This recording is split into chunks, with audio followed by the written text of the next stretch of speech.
नमस्कार good morning. आज December 27 तारिख शुक्रवार। आज दिन भरी अनेक बड़ गुरुत्वपूर्ण खबर गुड़िक आसीचे। डॉक्टर मनमोहन सिंह परलोक अन्यपटे राज्य सरकार अनेक नुआ योजना आसीचे। छात्र छात्री मानक पई गुरुत्वपूर्ण सूचना, चाषी मानक पई बड़ घोषणा मध्य होईचे। तेबे आसंतु आज सकाळ आसीथिबा 25 टी बड़ खबर उपरे नजर पकाइबा। प्रथम खबर बड़ खबर पूर्वतन प्रधानमंत्री मनमोहन सिंह परलोक। आर पारी पूर्वतन प्रधानमंत्री डॉक्टर मनमोहन सिंह गुरुवार दिन दिल्ली एम्स रे चिकित्साधीन अवस्था तांकर वियोग होईचे। स्वास्थ्यावस्था तांकर हठात बिगड़ी जिबारु दिल्ली एम्स रो जरूरीकालीन विभाग रे भर्ती करा जायतिला। सेठारे तांकर वियोग होईचे। तेबे मृत्यु बेलकु तांको 92 वर्ष होईतिला। मनमोहन सिंह वियोग को नहीं प्रियंका गांधी प्रथम सूचना प्रदान करथिले। तेबे मनमोहन सिंह 2004 ରୁ 2014 पर्यंत 10 वर्ष पई भारतर प्रधानमंत्री होइथिले। 2025 रु छात्र संसद निर्वाचन हेबो। 6 वर्ष पर हेबो छात्र संसद निर्वाचन। 2024-25 शिक्षा वर्ष रे अनुष्ठित हेबो कॉलेज रे छात्र संसद निर्वाचन। ए नै बड़ घोषणा करिसंती मुख्यमंत्री मोहन चरण माझी। से आहुरी मध्ये कहिसंती जे छात्र निर्वाचन को नै प्रक्रिया आरंभ होई। छात्र संसद निर्वाचन केबे बंद हेबो नाही। पूर्व सरकारंकर हीन चक्रांत पई बंद होईची छात्र संसद निर्वाचन।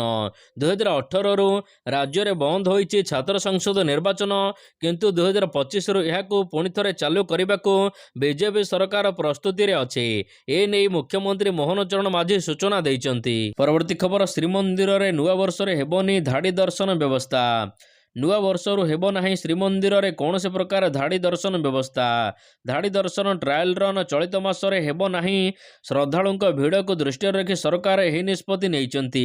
ए नेई आईन मंत्री पृथ्वीराज हरिचंदन कहिचंती गंगा स्नान पड़ुथिबारु जनवरी 20 जाई श्रीमंदिर रे प्रबल भिड़ रहिबो भक्त मानकर। एथिपई जनवरी 1 रु आरंभ हेबाकु थिबा धाड़ी दर्शन व्यवस्था को बंद करा जाईची। जनवरी 20 रु 22 तारिख भितरे धाड़ी दर्शन व्यवस्था संपूर्ण भाव में लागू करा जिवो बोली आईन मंत्री कहिचंती। परवर्ती खबर चाषी को हैरान कले हेबो कड़ा कार्यानुष्ठान।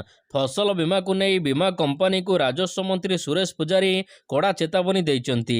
चाषी को हैरान कले कि टाळटुळ नीति देखाइले कड़ा एक्शन नेबे सरकार। मंत्री कहिले फसल बीमा नियम कंपनी लाभ पाई नुहे। ए समय रे बीमा कंपनी माने चाषी प्रति संवेदनशील हेबा दरकार। 24 तारिख जाए 20,000 रु अधिक चाषी बीमा पाई आवेदन कर सारिचंती। सेमानंकु बीमा प्रदान को नहीं बीमा कंपनी गुड़िक आईन अनुसार काम करबा दरकार। परवर्ती खबर चिंतारे ओडिशा चाषी बारंबार कथा बदलाउचंती जोगाण मंत्री। राज्य रे किछि दिन धरी लगाण वर्षा रे चाषींकर फसल उजड़ी जाइछि। तेबे फसल अमल समय रे वर्षा हेबारु चाषी माने मुंडरे हाथ देइचंती। तेबे एभली समय रे जोगाण मंत्री कहिथिले कि ओदा होइथिबा धान को मध्य सेमाने नेबे मंडी द्वारा, किंतु एबे पुणी थरे कथा बदलाइचंती जोगाण मंत्री। जोगाण मंत्री आज कहिचंती कि एफएक्यू क्वालिटी उपरे कंप्रोमाइज हेबो नाही, काहेकि ना एफसीआई चाउल नेबनी। तेबे एफएक्यू मानरे केते कोहळ करा जाई पारिबो ए नै जिलापाल निष्पत्ति नेबे। जिला स्तर रे चाषी एवं जिलापाल बसी निष्पत्ति नै पारिबे बोली जोगाण मंत्री कहिचंती। परवर्ती खबर 30 जिला पाई प्रभारी मंत्री नियुक्ति कला बीजेपी। विभिन्न जिला पाई प्रभारी मंत्री नियुक्ति होइचंती। केउं जिल्ला रे काहाको दायित्व मिलिचे ए नै आसिला बड़ सूचना। मुख्यमंत्री ए नै घोषणा करिचंती। 2 उपमुख्यमंत्री एवं मंत्री माननकु जिल्ला दायित्व देइचंती मुख्यमंत्री। उपमुख्यमंत्री VK सिंहदेव को कटक जगतसिंहपुर दायित्व दिया जाइए। उपमुख्यमंत्री प्रभाती परिड़ा को बालेश्वर भद्रक दायित्व मिली। सेहीपरि सुरेश पुजारी को सुंदरगढ़ देवगढ़, रवि नायक को सोनपुर बलांगीर दायित्व मिली। यह सहित नित्यानंद गंड को मयूरभंज एवं केन्दुझर, कृष्णचंद्र पात्र को अनुगुल संबलपुर, पृथ्वीराज हरिचंदन को गंजाम गजपति, मुकेश महाली को झारखंड बरगढ़, विभूति जेना को नवरंगपुर रायपुर दायित्व मिली। परवर्ती खबर नियुक्ति को नहीं बड़ घोषणा कले मुख्यमंत्री मोहन चरण माझी। 2 वर्ष भितर ओडिशा रे 75,000 नियुक्ति दियाजिबो बोली मुख्यमंत्री मोहन चरण माझी कहिसंती। सुशासन दिवस बा प्रधानमंत्री अटल बिहारी वाजपेयी राज्यस्तरीय जयंती समावेश रे एने बड़ घोषणा करा जायछि। नियुक्ति प्रसंग रे पूर्व सरकार को टार्गेट करिसंती मुख्यमंत्री। पूर्व सरकार परि आमे कथा देउनु कथा मध्य रखुचु। राज्य सरकार युवक युवती मानक नियुक्ति देवाक कहिसंती जहा पूरण करिवे। पूर्व सरकार समय रे राज्य रे 1,50,000 पद खाली पड़िछि, किंतु आसंता 2 वर्ष भितरे आमे 75,000 नियुक्ति देबु। परवर्ती खबर क्षमा मागिले पांड्यान राजनीति को फेरिबा को नहीं बढ़िला चर्चा। गतकाली थिला बीजेडी प्रतिष्ठा दिवस।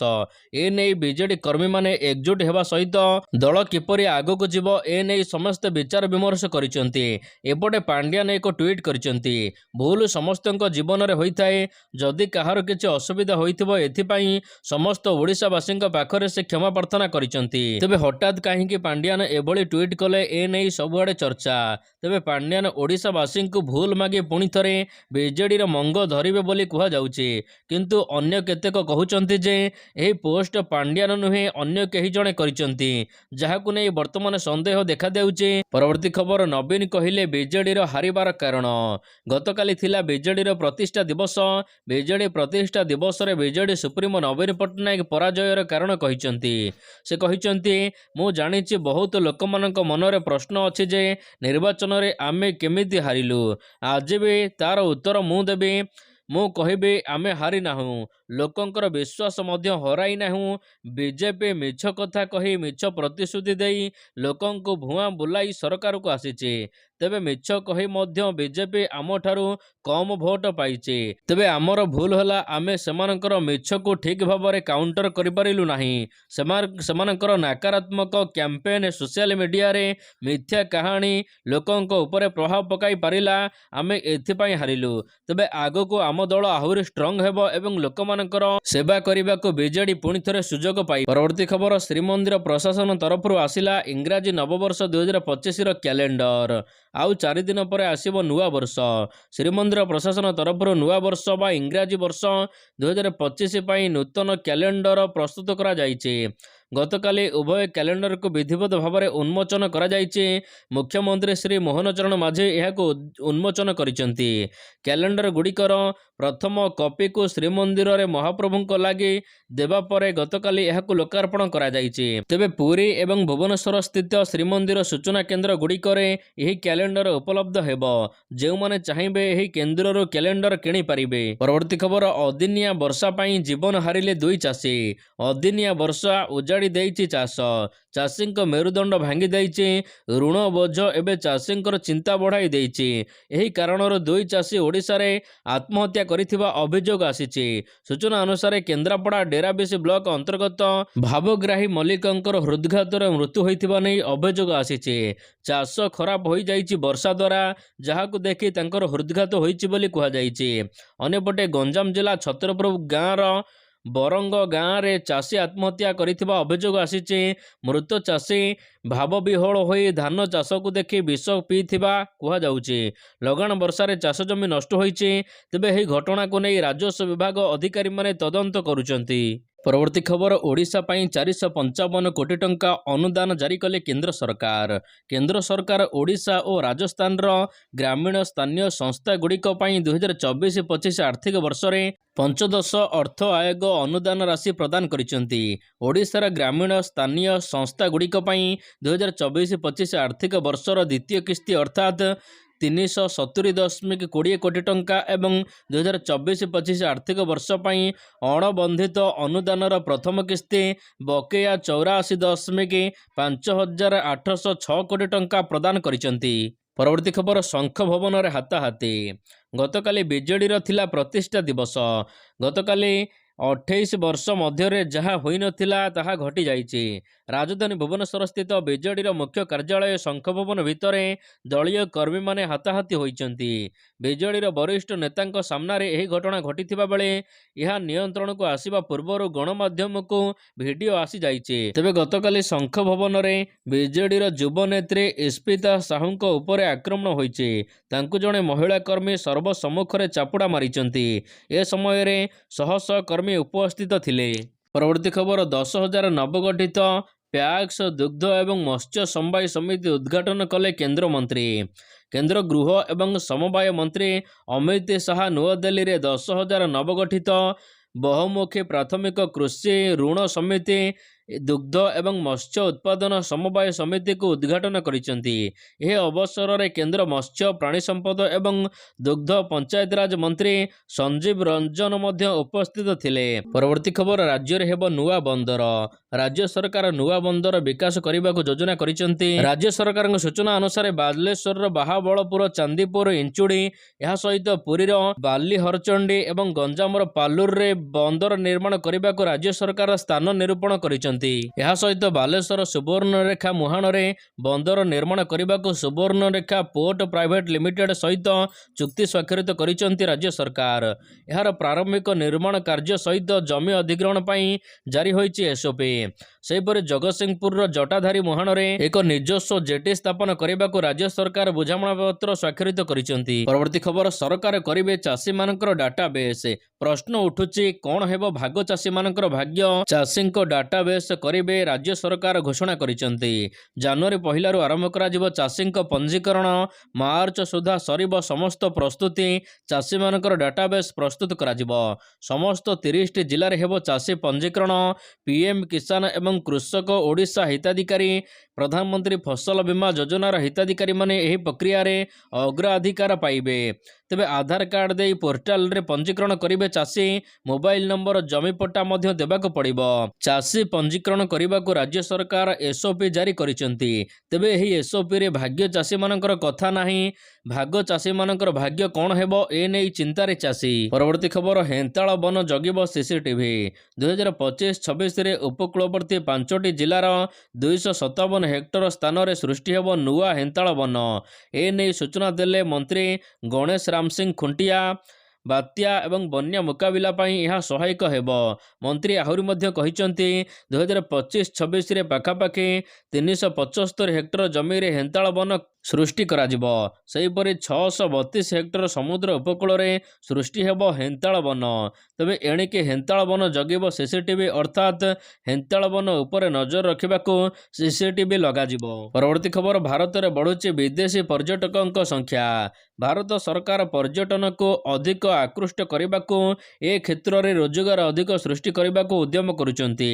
ଏହା ସହିତ ବିଦେଶୀ ମୁଦ୍ରା ବଢ଼ାଇବାକୁ ପର୍ଯ୍ୟଟନ କ୍ଷେତ୍ର ଉପରେ ବିଶେଷ ଧ୍ୟାନ ଦେଉଛନ୍ତି କେନ୍ଦ୍ର ସରକାର।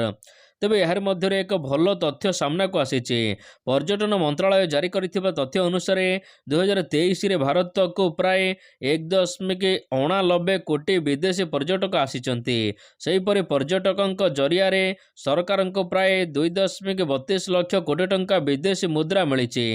ଏହି ଅବଧିରେ ପ୍ରାୟ ଦେଶର 250.9 କୋଟି ପର୍ଯ୍ୟଟକ ବିଭିନ୍ନ ପର୍ଯ୍ୟଟନ ସ୍ଥଳୀ ମଧ୍ୟ ବୁଲିଛନ୍ତି। ପରବର୍ତ୍ତୀ ଖବର, 2025ରେ ଏଲ୍ପିଜି ଦର କମିବ। 1 ଜାନୁଆରୀ 2025ରେ ସରକାର ତୈଳ କମ୍ପାନୀଗୁଡ଼ିକ ଏଲ୍ପିଜି ଦର ପୁଣି ସମୀକ୍ଷା କରିବେ ଏବଂ ନୂତନ ଦର ଘୋଷଣା କରିବେ। ଭାରତରେ ଏଲ୍ପିଜି ସିଲିଣ୍ଡର ଦର ବୃଦ୍ଧି ସାଧାରଣ ଲୋକମାନଙ୍କୁ ଅସୁବିଧାରେ ପକାଉଛି। ତେବେ ପ୍ରତ୍ୟେକ ମାସ 1 ତାରିଖରେ ଏଲ୍ପିଜି ନୂଆ ଦର ଆସିଥାଏ। ସେହିପରି ଜାନୁଆରୀ 1 ତାରିଖରେ ମଧ୍ୟ ନୂଆ ଦର ଆସିବ। ଜାନୁଆରୀ ମାସରେ ଏଲ୍ପିଜି ଦର କମିବା ନେଇ ଆଶା କରାଯାଉଛି। ପରବର୍ତ୍ତୀ ଖବର, ବ୍ରହ୍ମପୁତ୍ର ନଦୀ ଉପରେ ଡ୍ୟାମ୍ ନିର୍ମାଣ କରିବ ଚାଇନା। ତିବ୍ଦତର ଦୀର୍ଘତମ ନଦୀ ୟାରଲୁଙ୍ଗ ଛାଙ୍ଗପା ଉପରେ ଏକ ସୁପର ପାୱାର ଡ୍ୟାମ୍ ନିର୍ମାଣ କରିବାକୁ ଚୀନ ସରକାର ଘୋଷଣା କରିଛନ୍ତି।